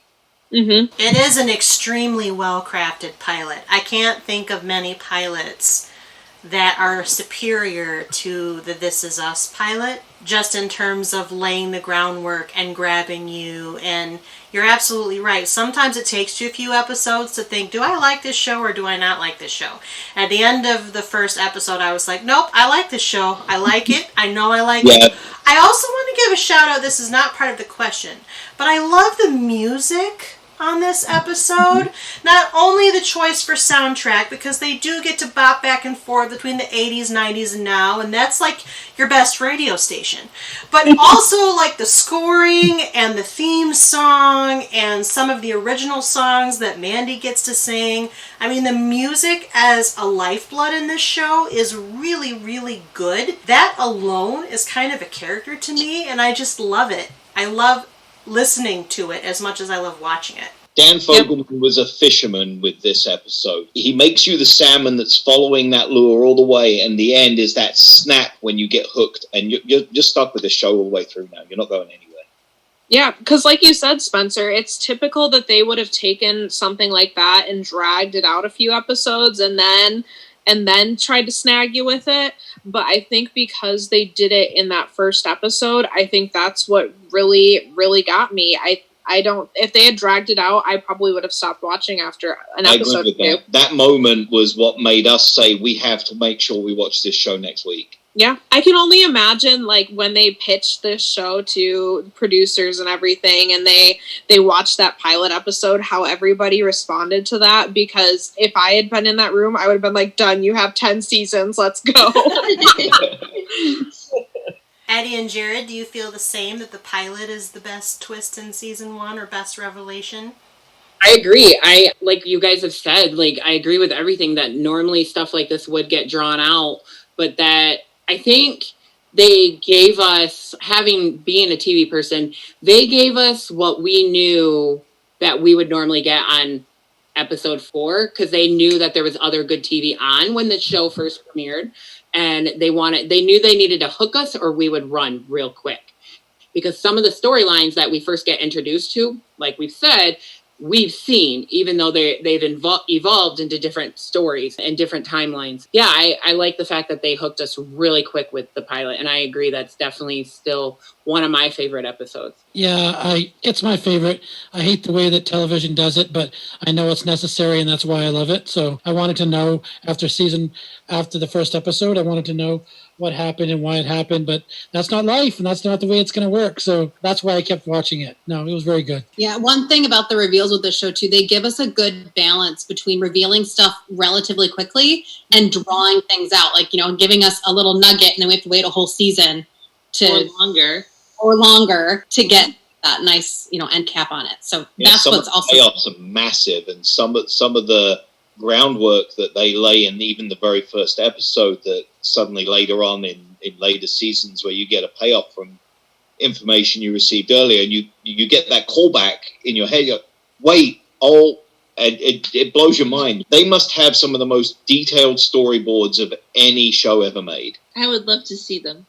Mm-hmm. Yeah. I think the way that they've laid the framework out starting in season 1, the way it's evolved through to season 4, I was almost going to jump the shark after season 3. Season 3 was a little, I wasn't quite as engaged in it, and I don't know if it's because of other things going on in my life. You're not selling this 5-star very well, Emily. You're not selling it. Remember, we were talking about season 1, but by the time you get to season 4, there's no way I can't stop watching, because there's no way I can stop watching, because the reveals that they've done and the way that they've just snaked you through this, and it's so good. I keep calling back this one reveal in season 4, and I can't wait until we talk about it. I want to know what it is. Offline and You away from Kylie. Kylie. Not now. Kylie will bounce us all from the Zoom room. It's true. I have to say that in terms of social media, one thing that drives me crazy about social media is that is that when you read a lot of posts on Twitter and things like that, so many people are just so dramatic about things. Oh, I cried through every episode, and maybe they did. But there's so much of it that I'm like, okay, are people really crying all the way through from start to finish, every single episode?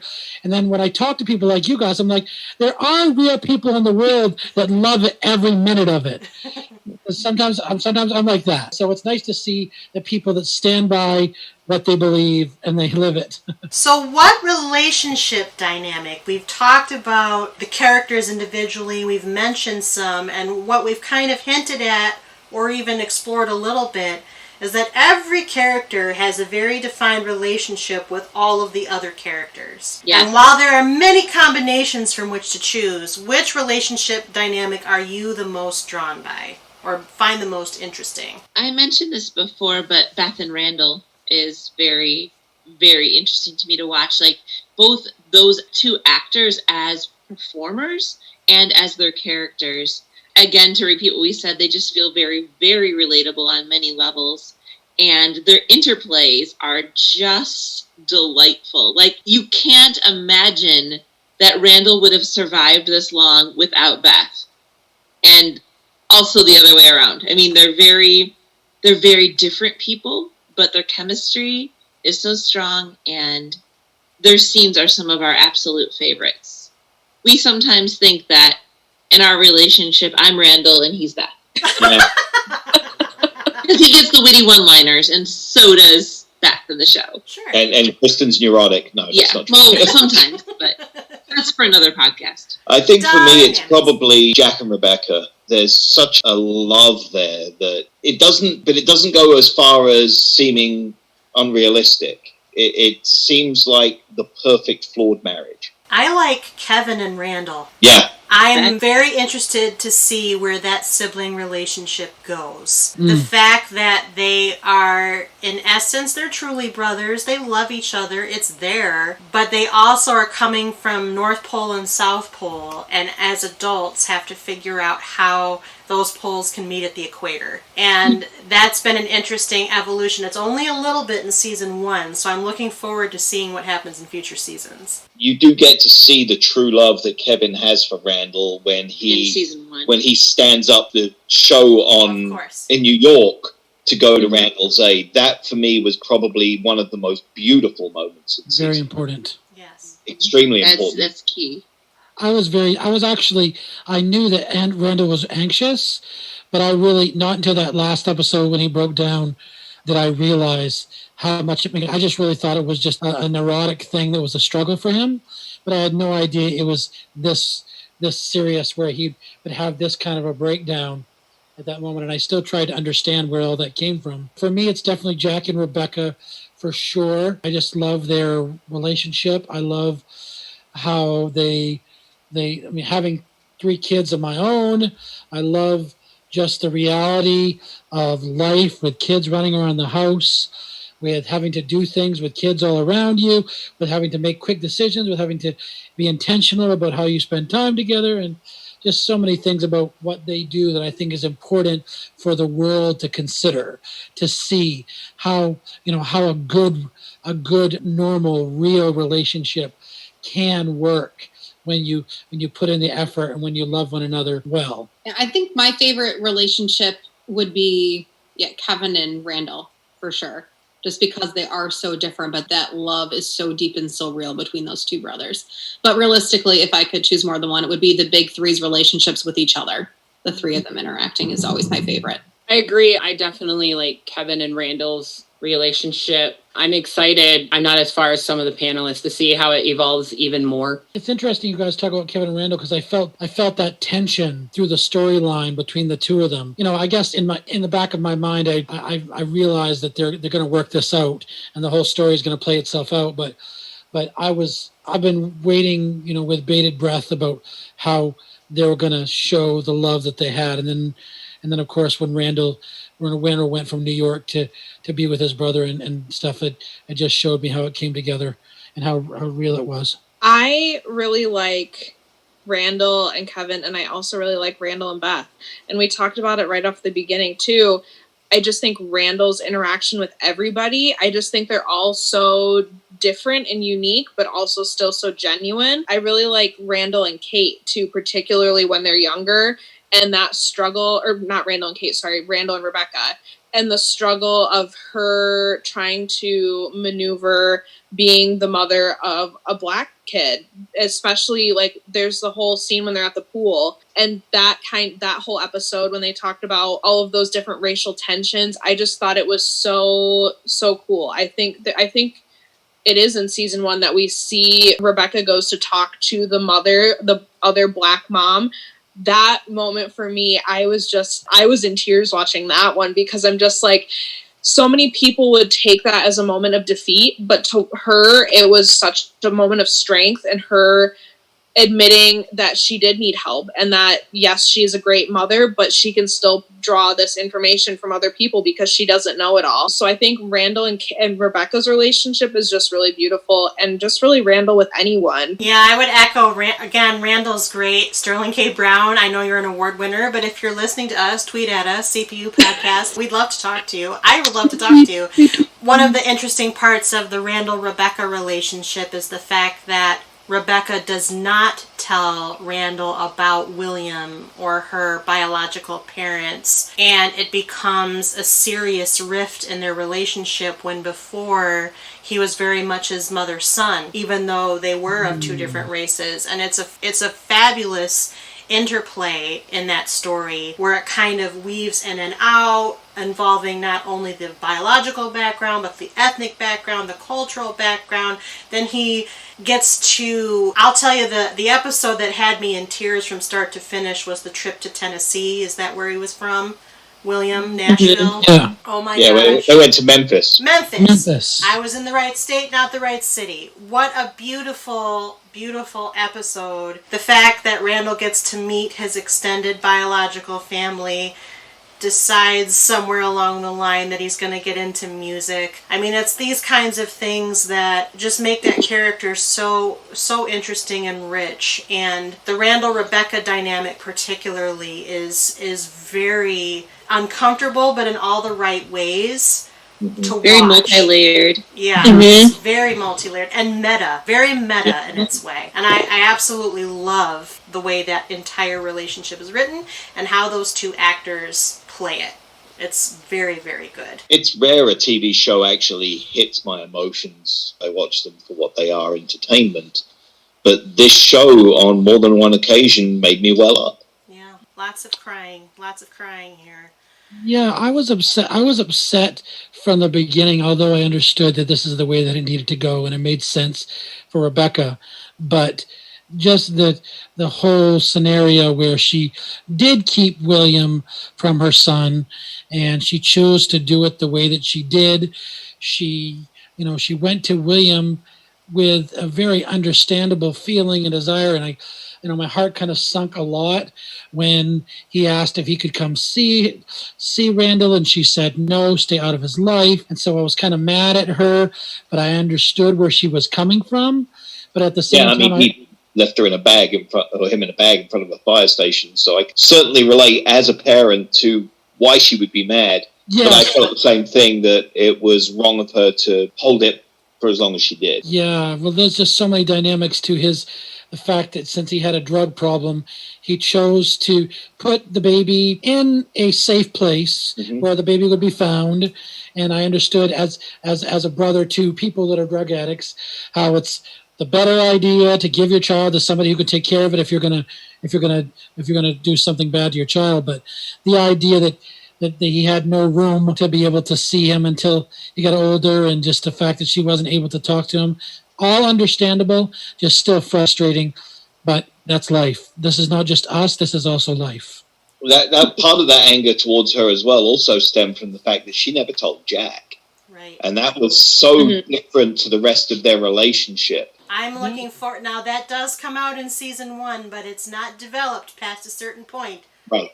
So right. I'm metering my.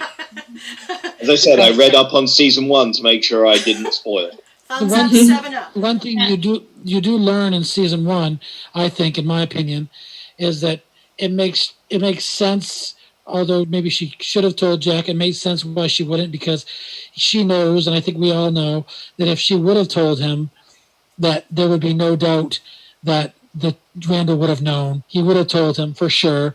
And the only way for her to keep him from Randall is to not tell Jack, I think. It was a very real life decision as well. It didn't feel like it was just, well, this needs to happen to make the story work. It felt like a real decision somebody would make. Yes, exactly. I don't think I've seen in this show that somebody make a decision that I didn't feel that a real person would make. I think all of the characters they're very three-dimensional. None of them are perfect or positive all the time. They all have individual flaws. They all have individual moments to shine. I think Kristen L. was the one who used the word balance. I think they balance the exploration of both the positive and the negative for each character in a very thoughtful and deliberate way. And that's, again, one of the reasons I think that we're all so drawn into the characters and want to learn more, because they are very careful about placing these tidbits, bad or good, in front of us and letting us kind of think about them and formulate our conclusions or our foreshadows, as it were. I do have, because we want to kind of wind this down, I feel the need to talk about it for hours, but we don't have hours, and I got to make sure we cover some of the remaining first look questions. So I always ask this one in the first episode and the last episode. This show was created by Dan Fogelman, as we mentioned. He's also created Like Family, The Neighbors, both of these were canceled, Gallivant, which we covered on the podcast, though it was canceled, and Pitch, which was also canceled. Would you watch any other shows that he creates in the future, or will you watch past projects now as a result of watching This Is Us? I watched Gallivant, and we even did, like Kylie said, a podcast about it, and it was wonderful, and it was canceled before its time. I think for me the answer is no, purely based on the fact that because this show is so good, I don't think he's going to be able to write anything else that lives up to what this has delivered. I think I will. I think I agree with Spencer. I don't know that I would. I think it would kind of depend on how the rest of this plays out, and it would depend on what he does next, but I think I would kind of be hesitant to watch something else, because this has been such a diamond in the rough and so beautiful as it is that I don't know that I'd want to ruin this shine from This Is Us. I'd be really surprised if he, after This Is Us is over, I'd be very surprised if he went back to this kind of television, this family drama. You know, Gallivant is an oddball musical comedy. It's so incredibly different that I can't even equate the two together, that they're done by the same person. Yeah, so I would be very surprised if he tried to do another This Is Us down the line. Extremely musical and silly. It's worth your 2-season watch if you can find it. I agree with Kristen L., as I have watched The Neighbors, and I mean, it's just, I only watched it because actually my patients have had it on in their room. Not gonna lie. Not a show that I go after to watch. I agree, like, I actually didn't know that they had the same writer, two different concepts. So I don't think I would search for new stuff or past stuff that he's written, but I definitely will keep him on the radar because of this show. Like, if there's a new show that comes out that he has his hands in, I guess it would put me on more alert to look into the show at least and give it a chance because of This Is Us. I definitely would give another show a chance. I mean, for all I know, I would imagine, I could be wrong, I'm willing to bet that what he has learned and how he's grown through this show would allow, and if the gift is there, and I think one thing that this information shows, I mean, strangely enough, I watch a lot of television, and I have not watched any of those other series that he did, but I'm always willing to try, and if I like them, great. If I don't like them, I'll stop. The reality is that people grow and they learn, and you know, what is the truth behind these kind of things? We find a show that we love, and then something else comes along, and we find something else that we love, and we say this is better than that, or whatever. I don't know. I think it's very possible for something at least as equally good. We're surprised all the time. You know, is it possible? Yes, I do think it's possible. Is it likely? I don't know. But I'm willing to check it out. I feel like every generation has a show. Like MASH was a generation's show. Cheers was a generation's show. Yeah. And I think that This Is Us is another one of those shows. How does This Is Us compare to other TV shows in general or along other romantic family dramas? I don't know what that means. So if you can think of a similar show that falls under romantic family drama, but how does This Is Us compare to other shows for you? I think with what's happened after This Is Us, we've seen a lot of networks try to recreate that relationship drama show. Nobody else is succeeding like this. I cannot compare this to anything else as far as it being in the same vein. This stands out too much on its own for me from anything else. I tried watching, what was the one with the guy who was the father, he gets cancer, and The Council of Dads. Council of Dads. I had high hopes for that, Council of but Dads. after an episode and a half, I was already checking out. It was trying too hard. I don't know about Million Little Pieces. A lot of people I've seen say that's very good. Million Little Things. Kristen Little L likes Things. it. Yeah, I've actually watched it. That's another one I will watch within like a week or so after it airs. It's, again, it's another This Is Us wannabe. It's good, but it's totally different. It's not the same at all. It's a romantic family drama, but it can't compare at all. There's a lot, I think, that are similar.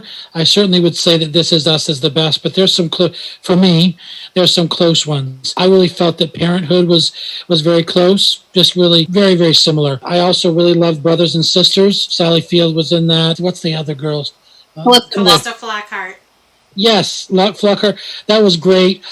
So it doesn't. It's hard to compare really because they are kind of different, just like real life families. Everybody's family is a little bit different, a little bit of different dynamic. But I think there's some that fall pretty close. I also liked The Village. I think there was one that was on called The Village. They got canceled after 1 or 2 seasons that I really liked. It's a shame, but yeah. I tend to gravitate more towards the dramas as it is, like Grey's Anatomy is one of my favorite shows. Definitely not in the same vein as This Is Us, but like Jared was saying, to me, this one I can compare it mostly to Parenthood. I think they're very similar in a lot of ways, but also very different. They still kind of follow multiple family plot lines like This Is Us, but I think there's so much more heart in This Is Us, and there's a lot more uniqueness to it, like the flashbacks and that sort of thing, and following the different timelines. I think that's what makes it stand out from anything else. And it's like Spencer said, I think some of the best writing on television. I just have one side question. I'll make it really, really quick. Emily, in terms of Parenthood, the newer Parenthood that they canceled, is that in any way related to the old 1980s Parenthood television? Is it? I wasn't sure how they were connected. I didn't watch the original, but I watched the new one that had Lauren Graham in it because I love her, and I thought it was really good, and I think that This Is Us kind of mirrors it in some ways, but it's different. It's kind of like comparing different varieties of apples. Exactly right. I think part of it as well is that This Is Us doesn't have any procedural feel to it. Yeah. Where a lot of its predecessors, there was a new story that wrapped up every week. This is a long-arcing, multi-line story that isn't going to fully wrap until it's done.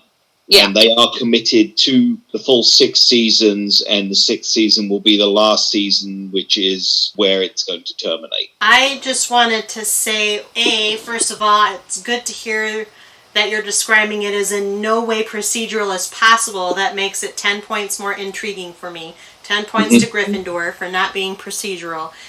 Also, Parenthood, the TV show, while I did not watch the TV show, I've seen the original movie about 97 times. The characters are not the same named, but it's the same roles played out into the TV show and expanded. So it's the same family units, same number of characters, same types of characters, different trajectories. Interesting. So Parenthood. And since you've mentioned it multiple times, I'm going to seat a panel for Parenthood. Just like that. Okay. Let's do it. All right. I'll do it. Okay. I'm there. So then, of course, I have to ask this question. This question will be asked in this episode and in the 4th episode, but we have a responsibility to our Couch Potatoes devotees in terms of their TV watching. While I can guess what you're going to say, it is a podcast. You have to tell us why. Would you recommend This Is Us to others? Why or why not? I'm going to say absolutely. Yes, I would definitely recommend this show. I mean, like I said, it was really hard to find something bad to say about this show. And I think once you find your character that you identify with so much, you just want more and to see their story play out, especially when it plays out to your own personal life. I would say yes, absolutely, but I think it would also kind of still depend on the person, because while anybody can relate to it, I think this is still a TV show that it has the right person has to be watching it. Like, I have friends that the only stuff they watch is like the DC universe stuff and the Marvel universe stuff, so I know that they wouldn't have minds. Huh? They can open their minds. We do. They could. Trust me, the person I'm thinking of specifically, this is not something he would watch, but I think I would definitely still recommend it to just about anyone. So for me, this is not a show. If I had been told exactly every aspect of what it was about, this is not generally something I would pick. I would recommend this to almost everybody. Yeah, probably not your 19, 20-year-old sport watching, DC universe watching person that doesn't have any life experience yet, where this gives them something to resonate and connect to. I could not be more convicted about watching an individual show right now. This show is something I truly look forward to every week. Like Spencer said, we put it on our calendar. it gets scheduled around. So I would absolutely say it's a must-see. Just as we've discussed, the writing is just so well crafted. The way that the stories are woven together, the acting ensemble, so talented, such strong chemistry, and it's an investment. It's like reading a good book that you don't want to end. And I think that anybody who's looking for a show like that would enjoy this. This could actually be the first must-see TV NBC has had since the 90s. It's interesting. My brother's a big book reader. I'm working more into that these days too, but his argument about why he likes books more than TV or movies is because he feels like he can engage his mind. He can engage so much better when he reads. And I would say I would recommend this to anybody, and I would encourage them, if you're going to watch this, be committed. You'll become committed anyway. Be committed, because it's not. It bothers me when my wife sits down, because she's a busy lady. She's always doing something, and it bothers me if we're there to watch a show together, and she's doing something else, and I'm like, can't you just put that down and watch? You're gonna miss it. And so I'd say, yeah, I'd encourage anybody to watch it. But if you're going to watch it, if you're really going to love it, you're going to watch it all. Pay attention. It's so much in it that engages so many senses. It's great. Yeah, I agree. If you're going to recommend this to somebody, they need to watch it from the beginning through to the end. This is not a show that you can just pick up on a random, night of the week and just watch an episode or two. It won't make sense. Should they watch it in order, Kristen? This is not the Marvel podcast. That has been retired. Jeez. By this point, Spence. This is just a running joke now. It's a long time running joke for us. He's like the big brother I never had. Or wanted. Well, I would say that I would recommend this show. I think what everybody is saying, without actually saying it like this, is it's smart. It's very, very smart. It's emotional, though. So there's the tease on the mind. It intrigues you from a thinking, engaging perspective, but it also hits you in the heart in ways that creep up on you. You think it's going to be schmaltzy. It isn't schmaltzy. And then it gets a really deep chord somewhere along the way, strikes it, and all of a sudden you're either in a teary-eyed mess, or you're giving a belly laugh, or you're just very, very excited for the next big victory, or, not excited per se, but afraid of the next big defeat. And that's kind of rare in a TV drama these days. And to that end, I would recommend this to anybody. And it's so smart that you don't even have to be smart to watch and enjoy it. Correct. But I do It's agree that with clever. I agree with that, but I also agree with Jared and Kristen L's perspective that you cannot have the second screen experience. You've got to watch this one. It isn't one that you can let your mind wander on, but you'll be all the better for it. I mean, this is the kind of TV this is appointment television. Several of the panelists have said, we make time. They literally put it on their calendar, appointment television. It's that appointment television. And there's not many TV shows that fall in that category, even for our United Couch Potatoes so much. We make time for it. We love it. We might enjoy some more and not enjoy others as much. But for this one, it truly is the kind of thing that you have to keep. I mean, I watched the first season of this very quickly.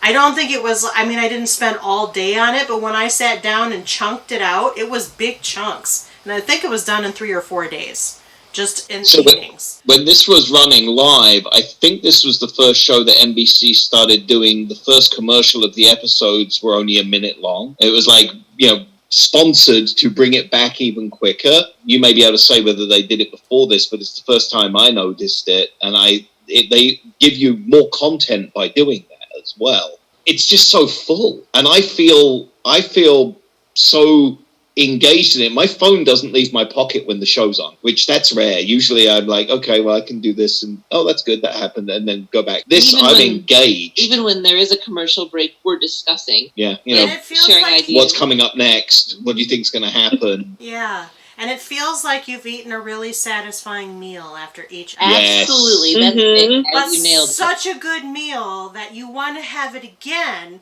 in like 2 hours. Like right now. Or right now. I mean, just depending upon how full you are, Emily, with the food metaphor, okay? You're definitely right. There are some of those episodes where I'm like, okay, I need a second, and then I'll come back to this. Right, exactly. It's an 18-episode season where each episode is the next course of a perfectly progressive meal that gives you a new level of fulfillment all the way through. It really is just wonderful, wonderful television. And on that wonderful, wonderful note, is there anything else that you'd like to say about This Is Us before we sign off episode 1, season 1? I wish we had more time to talk. And I'm just reading and reminiscing of the first of the episodes in the first season here. And there was a reminder that there's a part where Beth and William eat marijuana brownies together. And accidentally reveals to her that he's known Rebecca, and so it's just funny. There's so many little pieces and parts that are so wonderful. Wish we had more time to talk about it, but yeah. Well, we may not have as much time to talk about first season 1 delectable, funny brownie moments, but there are other seasons, and I imagine other great moments. So hold on tight to that thought, Jared. But for now, what I'd like to do is thank Emily, Spencer, Kristen T, Jared, Eddie, and Kristen L for joining me for this first episode in our This Is Us catch-up mini-series. And because they've joined us and we've had This Is Us our talk, it's now time to roll the credits. Couch Potatoes Unite! Was produced by Back Pocket Productions, run by yours truly, the Chief Couch Potato, which is really another way of saying executively produced by me, Kylie Piette. My associate producers are Krista Pennington and Selene Rezmer. I edit this podcast, and our logo is by Rebecca Wallace. Our marketing graphic artist is Krista. Our theme song was written by Sarah Milbratz and sung by Sarah, Amy McDaniel, and Kels Rezmer. Kels played the keyboard, Ian McDonough played the bass, Christian Somerville played the guitar, and the whole shebang was engineered by Kyle Aspinall and Christian. We hail from Grand Rapids, Michigan. Please, if you like what you hear, take the time to rate us, give us stars, provide comments, or review us wherever you get your podcasts. Apple, Stitcher, Spotify, iHeartRadio, CastBox, and Amazon are just a few of the places you can find us, but we're also on YouTube. We have our website, and we're now on Patreon at patreon.com/CouchPotatoesUnite. If you really love us, pledge your support by becoming one of our United Couch Potatoes as we grow our little sofa-populated corner of the world. Otherwise, feel free to tell us how we're doing, what we should add, subtract, keep, or toss. You know how it goes. And if you have suggestions for shows we might consider, contact us at our website where we have a guest book, by email at couchpotatoesunitepodcast@gmail.com, our Facebook, our Twitter at CPU Podcast, our Instagram at Couch Potatoes Unite, our Patreon, or wherever you get your podcasts. Though, of course, we add new and old shows to chat about around the water cooler all the time, and always have new episodes coming down the pipe. Just listen to our intros. If you miss old episodes or want to know in general what shows we cover, just search for us. Find us wherever you do searchable things on the internet. Don't forget that exclamation point, or contact us via our website, our email, our social media accounts, and our Patreon to stay up on all the new events and episodes by our humble little podcast, Couch Potatoes Unite! Exclamation point.